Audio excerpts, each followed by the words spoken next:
私が常々思ってることなんですけど、心地よさとか幸せとかって正直何をしてるかじゃないと思ってて、ほぼ状態で決まると思うんです。例えば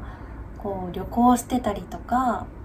すごく素敵なところでご飯を食べていても、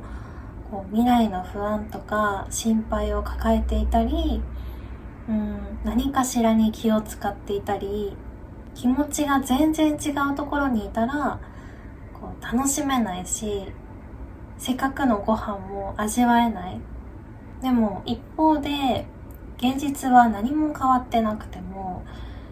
ただ家にいるっていう状態でも心の中が幸せに満ちてることだってあるし、本当に身近でいつでも食べられる納豆とか豆腐とかでこの上ない幸せを感じることだってあるなって。確かに旅行とかお金をたくさん使うとか非日常なことをするっていうのは気分が上がりやすいし、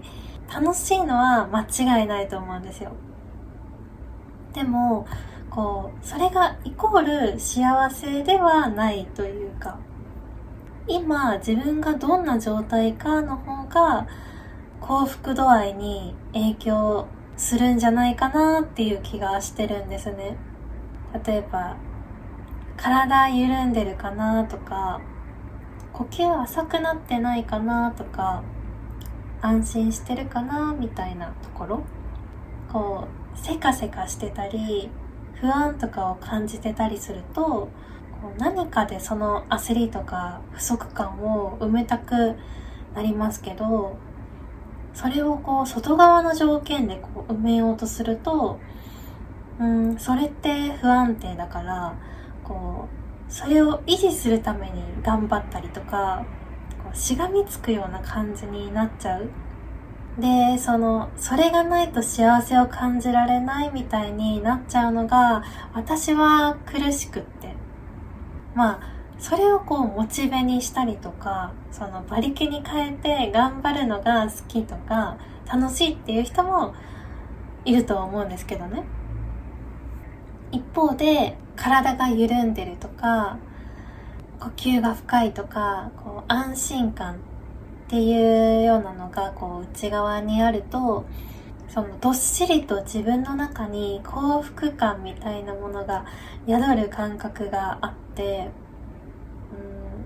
じんわり満たされたような感じになって、何をやってても幸せを感じるんですよね。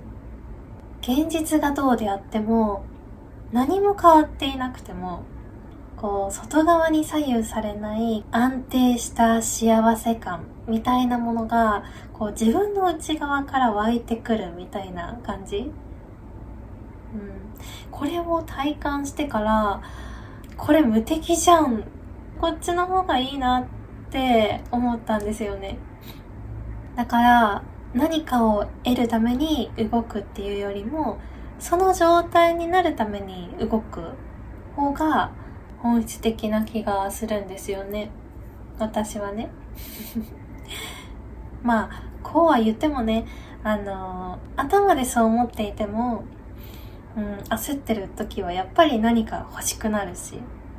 外側で埋めたくなる時も全然あるんですけどね。でもどこにいても何をしてても自分で満たせるというか、幸せは自分の内側から湧き出るものだっていう前提があるだけで、何かを失う怖さとか何かにしがみつく感覚っていうのは軽くなるんじゃないかなっていう気はしてます。なんかこういうことを